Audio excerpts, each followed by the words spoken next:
how you can be experiencing loss and grief and still grow your business. You've had loss of relationships, whether they be chosen or not. Actually, yeah, that's true. Yeah. It's crazy. Because you think about it emotionally, that is a lot. And how many people leave your life when you're building your business because you don't have time for them, you don't have the same energy for them. Okay, should we cheers? What are you drinking? Just a latte espresso. Latte for my espresso. Shake it up, So the intention for this episode is that it lands with listeners who think contrast means that they won't grow. We're here to tell them something different.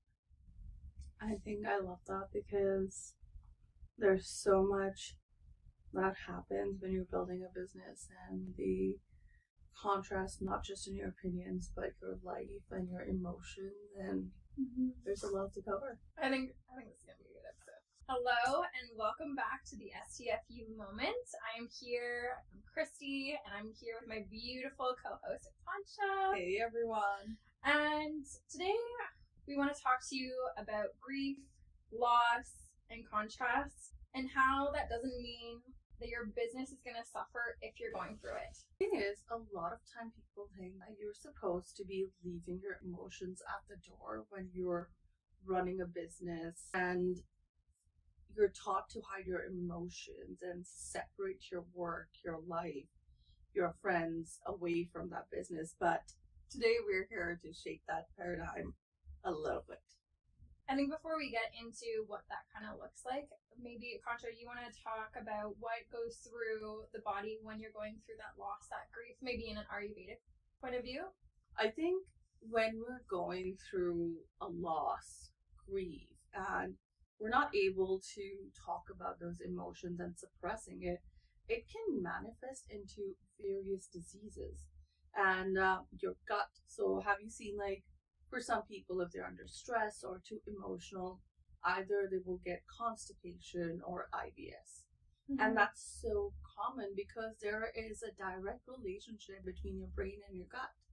So when we break that axis, our Agni, which is the digestion fire, goes low. Our body doesn't know how to hold on to this outer body emotions which are not able to regulate us. And our cortisol is going to go up, our androgens are going to be imbalanced, our hormones in general are going to be imbalanced, be it a male or a female. And that is an added stress. So your body is working extra hard to figure out, what am I supposed to do with this? And believe it or not, 90% of the diseases start in your gut. So you're becoming this ball of energy which doesn't know how to be released, and you're just suppressing everything in because, hey, I have to be tough. I have to show the world that I can deal with it. You don't matter to me.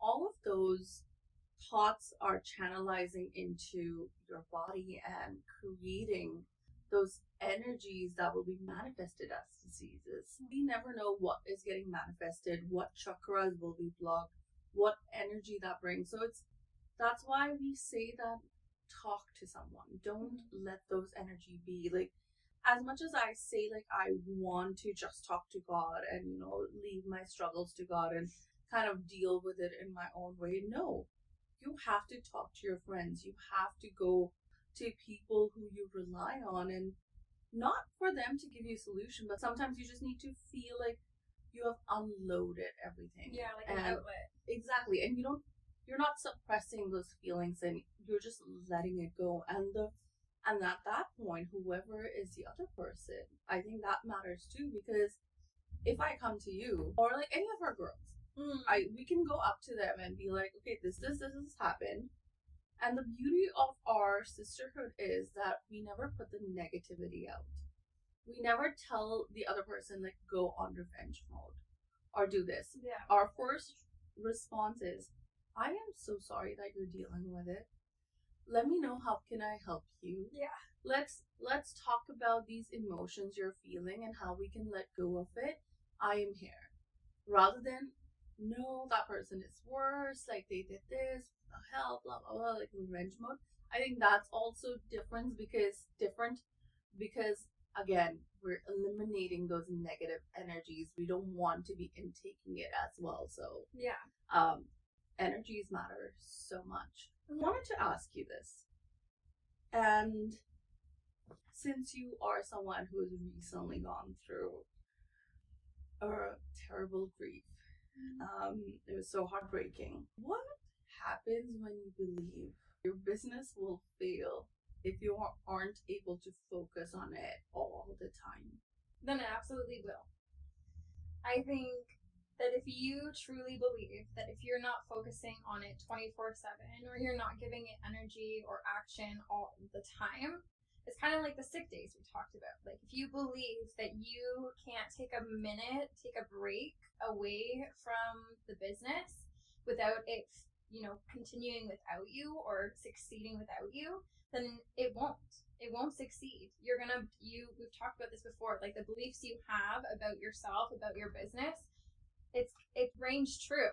Whatever you believe wholly, it will reign true. So if I'm sitting here, I think we touched on this in the last episode, so I can't remember if it was middle of March or end of March. We lost our family dog really unexpectedly and just horrifically. And it was a shock to the entire family. I was trying to be there for my mom. I was trying to be there for my brother. I'm going to start crying now. And even though it was such a dark moment for my family, because you love this creature so much, and I didn't feel like I could focus on my business because I was sorry to cry, because I couldn't give attention to it because I needed to be there for my family. It was really hard for me to be present to my business, to my writing. I was still present to my clientele because they paid for a service and we had schedules, so I couldn't get around that.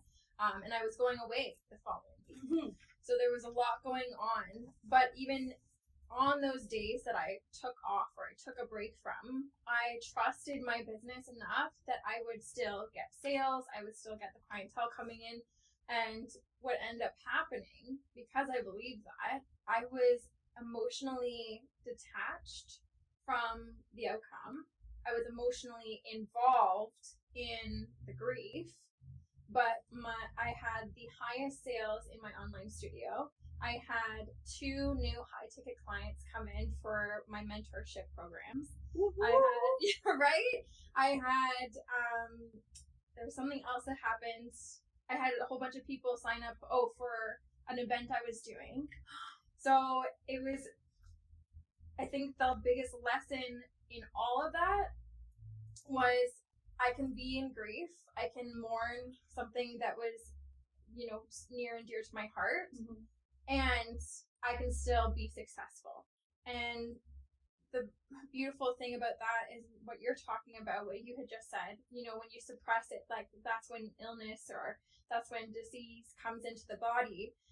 I think because I allowed myself to process that entire experience, like I'm still crying, but I cried. Like my mom and I, we just cried together all the way from the vet where it happened to, back to the house. We cried through our dinners together. We cried through, just sitting in silence. Like we really honored letting ourselves feel what we were feeling. And past versions of me, or even not even just myself, but what I see a lot of the time is people, we're walking into the door at work and we're leaving the emotions behind. And I think that does us such a disservice because our emotions are our biggest manifesting tool. They are our actual compass to what we're drawing in. And it's not to say my grief, drew in more things to be grieving or more loss. It's to say that I processed that through my body so that it wasn't staying and it wasn't bringing in more things to be grieving about. It wasn't bringing in more things to have losses over, right? So when we say that you don't manifest from your future from tomorrow. You manifest it today. You be today to bring in what you want tomorrow. I think that goes for saying when you are in those emotions that aren't, happy or super positive, but you allow yourself to move through we were yelling, we were crying, we were like full on body shaking sobs of, feeling how unfair it was, feeling how just like unbelievable it was, because we were allowing ourselves to feel that. Not that I'm over it. I'm not over it. But I was able to be emotionally functionable as I moved through into whatever this next chapter is. So to say that I believe that if you don't feel that you can make money or you can be successful in business because you're having a different emotion other than something positive, then if that's what you believe, absolutely, that's exactly what you will get. But I choose that I can still have a day, a week, it's almost a month later, of grieving my family pet and still be successful in business because I'm allowing myself to feel what I need to feel in the moments I need to feel it. True, because in that moment, what I'm grasping is also when you're able to take that day off, when you're able to take that time off to grieve, to be present in that moment, that's love towards yourself, and absolutely. I think we're so the last person we love is ourselves. We have love for others before we show that to ourselves. And when, as a business owner, operator, whatever you want to call it, right, the CEO, the one who's starting to become a CEO, when you start showing up for yourself and choosing love over that harshness of I need to be here to do this, that's when the things shift. Yeah. That's when the paradigm actually shifts. And you said something very beautiful, that the detachment part, which was I detached myself from the outcome, which in Sanatan Dharma, which is the now called Hinduism, and meditation and all of it, there's a term for it, that detachment. It's called vairagya, which means to let go of the outcome. You do your part that is important in that present moment and detach from the outcome. And even now, like the manifestation part, when we talk about it, and we touched about it in the last episode too, of manifestation also comes true when you detach yourself from that outcome. The end goal is you do the action part and you let go. So it goes hand in hand. But thank you for sharing that hard moment. And I know how hard it was, and losing anyone is not easy. No. It takes a huge part away from you. It really does. And I think the best thing for yourself, for your energy, for your health, is to feel what you need to feel. Like you said, we're taught to suppress our emotions in that way, but in those moments, it's when you bottle them up, it gives the opposite effect of what you're hoping for. I feel like even as a woman, like it's still much more easier for us to talk about it, but men, they've been taught like men don't feel hurt. They're not supposed to cry. They're not supposed to show emotions. They're just supposed to have a blank face. And I just, in that moment, I'm like, oh my God. Yeah. That's why you guys get so many heart attacks. Yeah. It's true. It's true, because they're bottling everything up because they're supposed to be strong. They're supposed to be rigid. They're supposed to, show up continuously regardless of what's going on. They have to be the stronghold of the family or the relationship or just for themselves. Yeah, and even I think a lot of women are also operating through a lot of masculinity in them, and they're also learning like, I am independent. I'm not going to attach to anyone. I'm not going to have any expectations from them, have them. Mm-hmm. The worst people will do is break it. Yeah. But learning curve. Yeah. Feel that emotion, feel that grief, know what it feels like. Don't bottle things up. Like, we're not supposed to be alone in this world. We're not. We're a pack. We always were people who had community. Absolutely. To 2026, or like 2000s, like late 2000s when it started, that alpha male, alpha female, like we don't need community. We're just going to be loners. And then COVID hit, which brought a lot more isolation. Yeah. It's so important to have community. Mm-hmm. Yeah.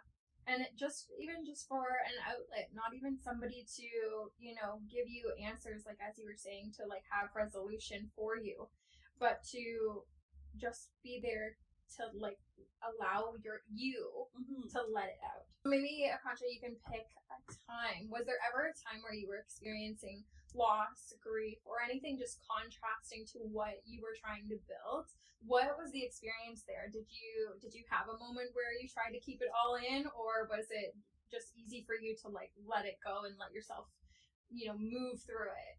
No, absolutely. It has never been easy for me to let it go until the 3-3 portal. Yeah. I always was someone who was very sensitive.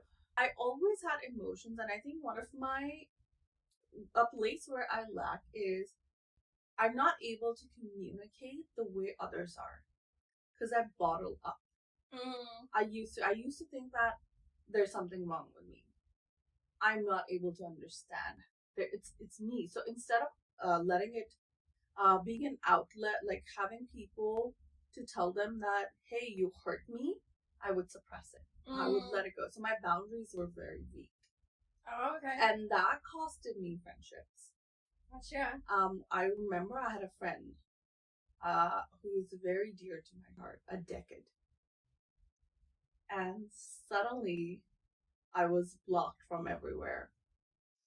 Even after having a discussion. Obviously, I'm someone who believes that it was supposed to happen. They felt a certain way, and whatever is good for them, kudos to you. I'm not going to be like, oh, why did you do that? Because sometimes you just have to accept that reality. So that letting go was the hardest part of me, because for days I couldn't understand what happened. It's like, what happened? We had this communication before she blocked me. So I'm not able to understand. So maybe if I go back on her text, I think a couple of people have told me, like, when they point something out, I come into defensive mode. But in that moment, I'm not realizing that I'm coming in that defensive mode, because I've always been trying to prove myself. So when it comes to friendships, I take it for granted in that sense, where I shouldn't have to explain myself to you. Gotcha.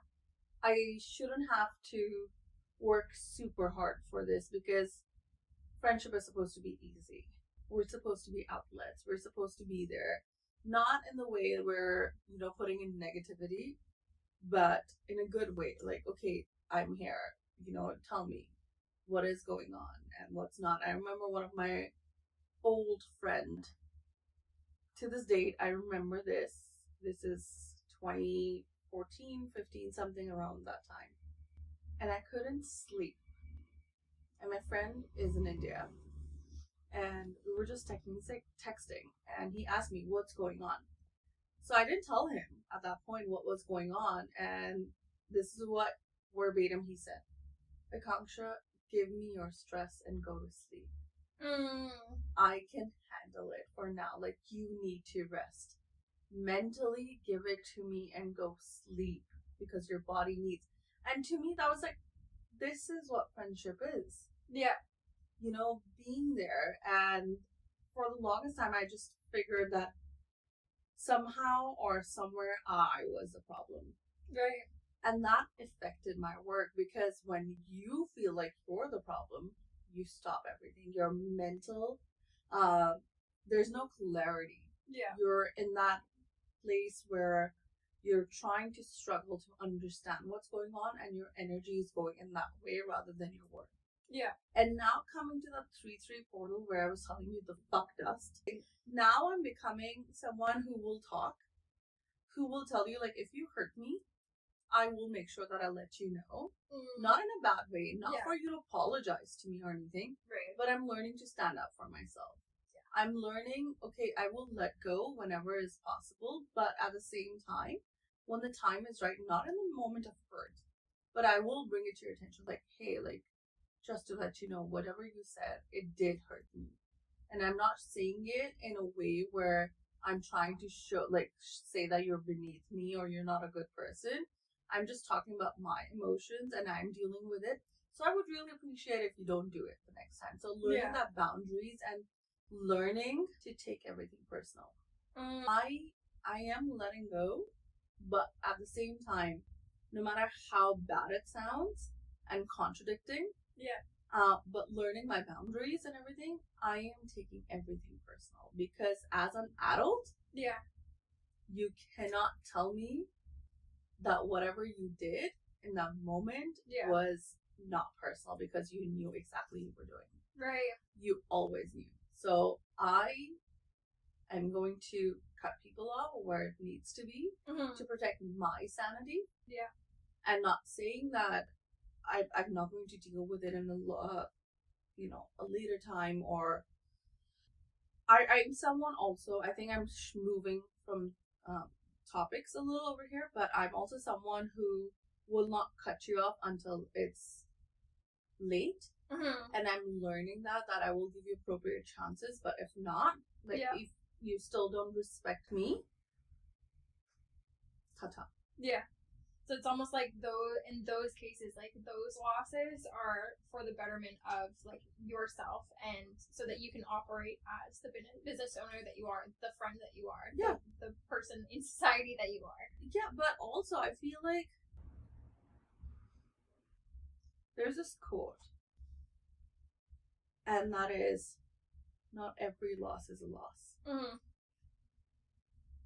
I feel like everyone comes in your life and they're a part of the chapter, or they're a chapter by themselves. But the book is still you. Yeah.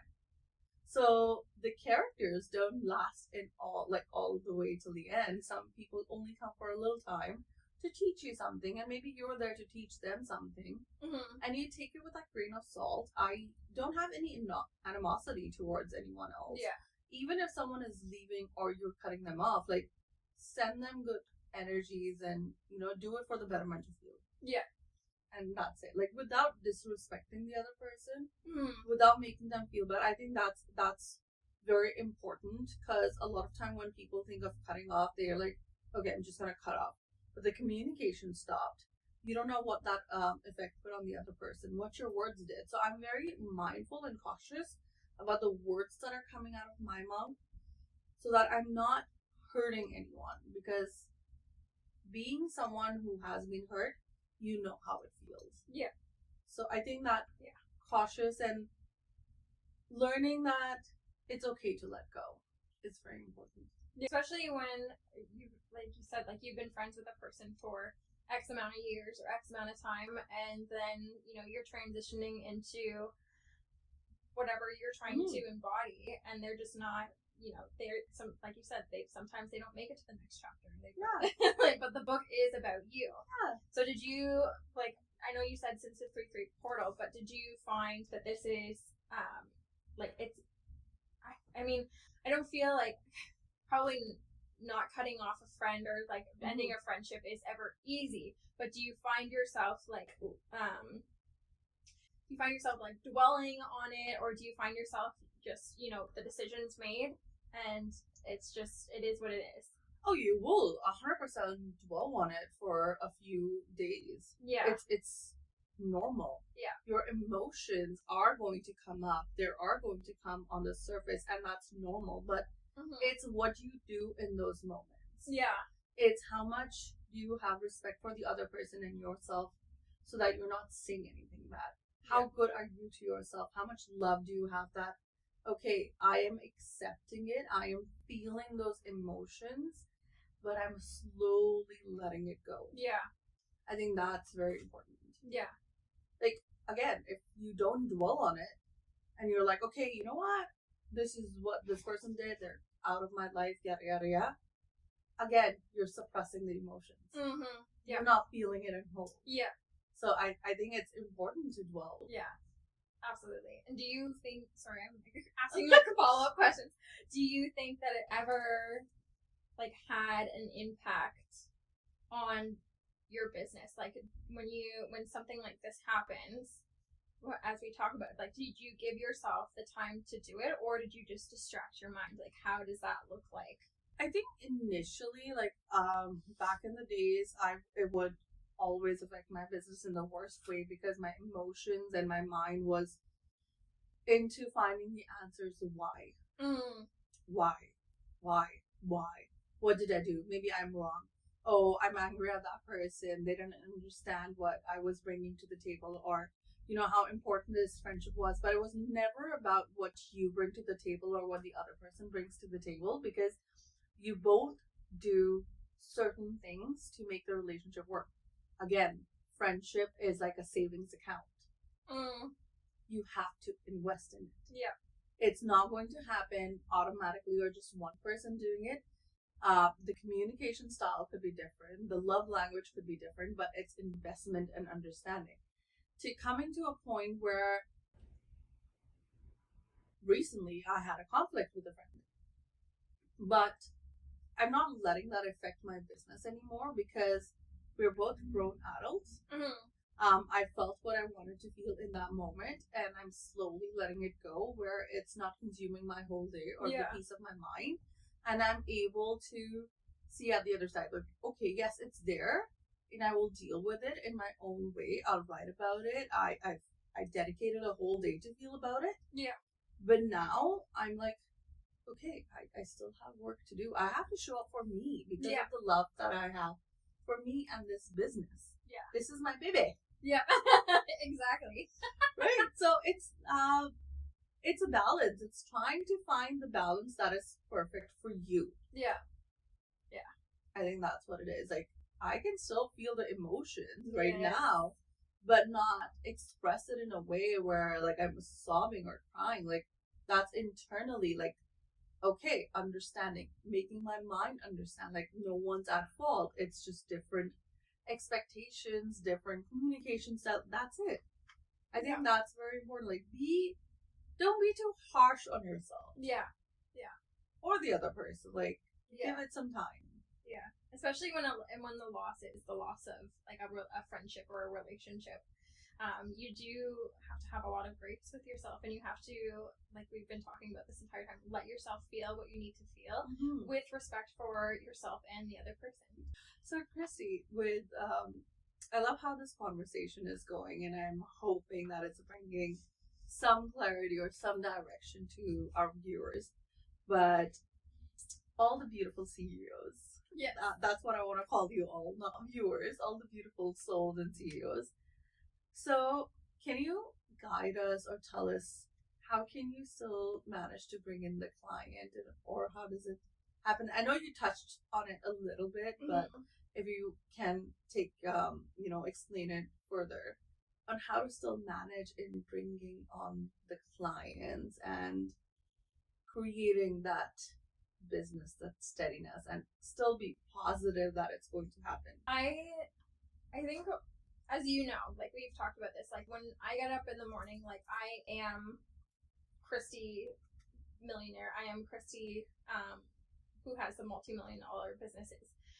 So I've embodied that.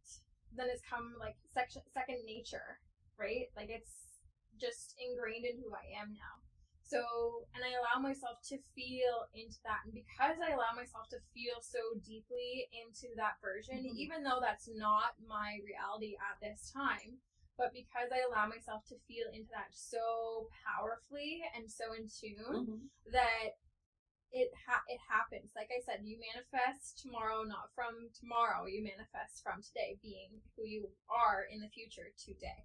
So I think because I have practiced that so consistently, I think that's why I brought in that clientele at that time during, that grief. And I felt the grief as well. Like I sobbed to the point where my throat is raw. Like I think I even saw you and like Kristen, like I didn't have a voice for like a week because like I was so in my feels about this loss. But because I know before that even happened, like I had these systems in place, and it's not just about the consistency of like scheduling. People say, we're like, oh, on the days you don't know what to post, like have something on your back end that's in a draft that you can just post and stuff. It's not about just having scheduled posts or scheduled things.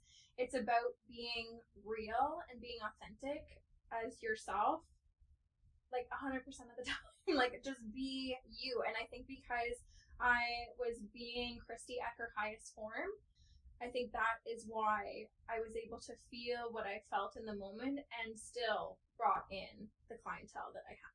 That's such an important conversation to have because there are times when you have things to post, but you're not feeling like, as you were talking about scheduled posts or anything, like there are times when you just don't feel like it. There are times when you don't want to be that CEO, when you don't want to be in control. What do you do then? Yeah.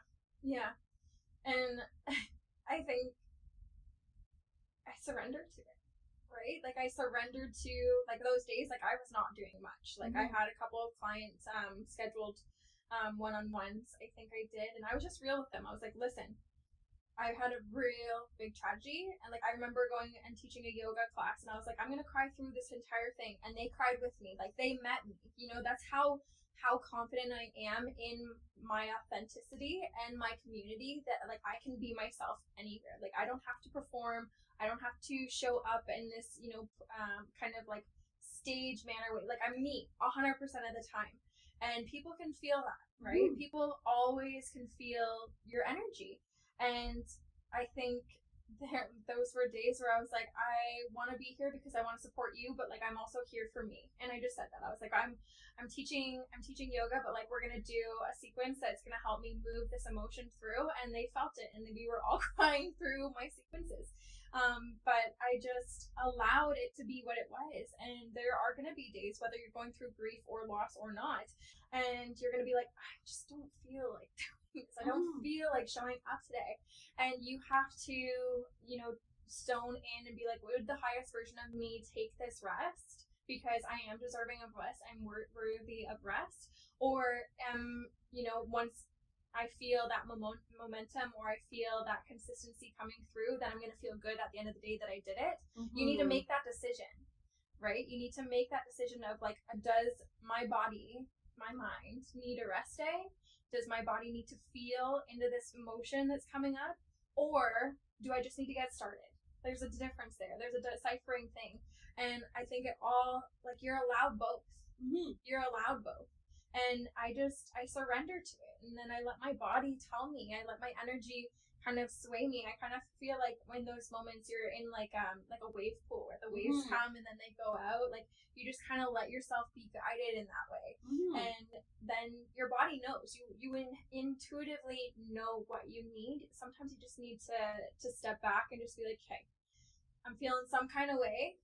Let's kind of dive in a little bit deeper and see what the feeling actually is, and then go from there. And I always surrender. I always surrender to it. That's such an important thing that we needed to listen today because, as you said, I think the point that you made in here that I really loved is I'm not performing. I'm being my authentic self. And when you are on different platforms, and it can just be very overwhelming where you feel like you have to pretend to be like, what is that quote? Like, it's act a certain way till you become that certain way. I think you can do that, but you can still be your authentic self. Yeah. It's not a stage where you need to perform. And the more authentic you are, the more the right people will connect to you. Well, and I think that's just it. Like, I do like the, act as if and pretend until it is. But I think pretend also feels like you're reaching for something that doesn't quite feel authentic. Mm-hmm. So I just say, be today the person, the version of you that's already has everything that you have. And the version of me going through grief and loss isn't worried whether or not my business is going to do well. It's not. I know that it's going to do well because me at the end result does well no matter if I show up or not. And if I truly believe that, then I'm going to act in that version. So I'm going to take the rest day to cry so much that my voice leaves me. I'm going to cry so much that my eyes are, so puffy. And I'm going to show up when I need to, but I'm also going to be honest about what I'm going through. And people connect with that. Like, yes, you're a business, but you're also a person. And people connect with people. Say it louder. People connect with people. Thank you. Because I think with the overwhelm of being successful and the expectation that you have from yourself, we forget, and this, as much as I love when people say the customer is always right. Yeah. There's also that understanding that we're just humans at the end of the day. Yes. And we're supposed to be making mistakes and learning. We're not God. Yeah. There's no version of you that is this perfect version to someone else. You are perfection in your own right. But you have to perceive yourself as the only perception that matters, the only concept of you that matters is the one you have for yourself. And if you, at the end of the day, can't take a day off because you've lost a dog or you've lost a friendship, then I would check yourself. And I mean that in the most loving way, because if you can't take a rest because you're going through something and because you're fearful that your business is going to crashing down, then you need to check your self-concept. You need to really look at the perception you have of yourself and the power that you have. Thank you. You're welcome. I think we all needed to hear this today because it is so important, and coming back to our own reality and understanding that you're perfect the way you are. So Akansha, when somebody's going through grief, loss, or feeling any sort of contrast while still trying to build their business, what is something, I don't know if simple or whatever, but one thing that you would offer them to feel through or to help them through this contrasting time? One thing would be come in for a chakra balancing. Yeah. Come in for a chakra balancing, go through the meditation, let the crystals help you heal, because it's not magic, it's energies. Yeah. Open up your chakras, feel the emotions, or just don't keep it inside of your body and hold on to it and wait for it to manifest into a disease. Rather, take the actions. And it doesn't even have to be me. Like, even if you feel like you want to sit at home and you have the crystals, or you want to YouTube the meditation, go for it. But meditate and let those energies go and journal. It's not always about what I can offer. It's about what universe can offer, and I'm just a portal. Yeah, exactly. Oh, I love that. What is something that I would like to ask you the same question. Okay. What is some offering that you can suggest to our customers that you do or someone else does or whatever it is that can help them move through the grief, feel it, and let go? Yeah. Well, I'm going to piggyback off of what you said, really feeling into it, really letting yourself be in the emotion. So, I don't know, what was really healing for me was having to show up and teach yoga and crying through the entire sequence. So, I mean, maybe you're not a teacher, don't go teach, but if you can get into some sort of movement, whether it's lifting weights, whether it's just the sequence of a yoga sequence, allow yourself to cry through it, because there's something so revealing about movement and crying at the same time that gives you this release that just, not to move it out faster, we're not trying to move the grief out faster, but gives you that sense of freedom. Yeah, so that's what I would suggest. I think it's also important because yoga was meant for you to feel your body and come back to your body. Yeah. So it kind of makes sense. Yeah, absolutely. That you would do yoga and you would feel the asanas and the stretch and everything and the emotions flowing in your body. Yeah.